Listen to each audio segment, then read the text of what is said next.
are not the most popular vegetable, but they have a lot of benefits. You can eat the roots and greens, they tolerate cool weather, and are easy to store. But beets can be difficult to grow, especially if you have heavy clay soil. Hi, I'm Amy, a lifelong organic and master gardener. Today we are talking about 5 mistakes people make when growing beets and how you can avoid these pitfalls. I have another video on beets that focuses on growing and my favorite varieties that you can watch next. Beets are cool weather plants, but young seedlings can't tolerate frost. Don't plant too early. Make sure your soil is at least 45 degrees Fahrenheit or 7 degrees Celsius before planting. I often plant beets outside under cover around in late March to early April. You can raise your soil temperature in early spring by using a cold frame or garden fabric. This will also protect them from cold spring rains. Use a soil thermometer to monitor the temperature before sowing your seeds. Beet seeds are very interesting. They are actually a cluster of seeds known botanically as glomerule. Typically, each one contains 2 to 5 individual seeds.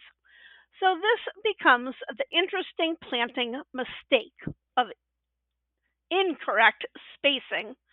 Don't plant these clusters close to each other. Plant them 3 inches or 7.5 centimeters apart. Here is why. If you have seeds planted close together, you are going to have a mass of young beets, just like this one. Even when you plant 3 inches apart, you will still need to thin. There is no getting around thinning beets.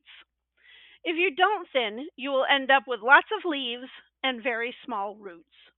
So take a pair of scissors and snip them off, leaving one plant every 3 inches or so. Keep in mind that these young thinnings taste fabulous. Add them to salad or on a baked potato. Beets can be a tad picky when it comes to soil nutrients. They don't like a lot of nitrogen, so use aged compost and not much fertilizer. Also, they have a high need for boron. Boron is a micronutrient needed for proper root development. Some soils are depleted in boron, and beets may also have problems absorbing it. Deficiency causes black or brown spots inside the roots as well as yellow leaves. To remedy this, foliar feed with liquid seaweed for faster results. You can also add 1 teaspoon borax per gallon of water and water the soil around your plants. You can find borax in the laundry aisle at your local grocery store. Beets also benefit from phosphorus, a crucial nutrient for strong root growth. Rock phosphate is a natural organic fertilizer sourced from rock deposits that releases phosphorus slowly over time.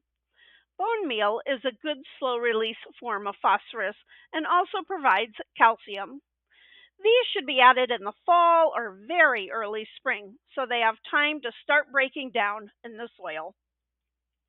Growing beets in heavy clay or rocky soil leads to oddly shaped, stunted roots. As you would expect, they need light, fluffy soil. So till if you need to.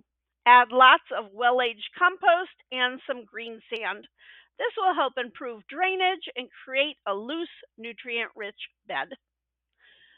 Raised beds are great because you can tailor the soil so you have a light planting bed. Raised beds also help keep soil from being compacted. Mistake number 5. Beets react poorly to drought or other water stress. Provide consistent moisture, watering evenly about 1 inch per week. Avoid overwatering or letting the soil dry out completely. I have a bonus tip for you. Monitor your soil pH. Many of us have acidic soils, and beets like alkaline soil with a pH of 6.5 to 7.5. Test your soil and amend with lime if necessary. Check out my video on my favorite beet varieties and where to grow them. My books are listed in the description and for sale on Amazon and other platforms. I'm wishing you a warm, sunny day, perfect for gardening. Thanks for watching.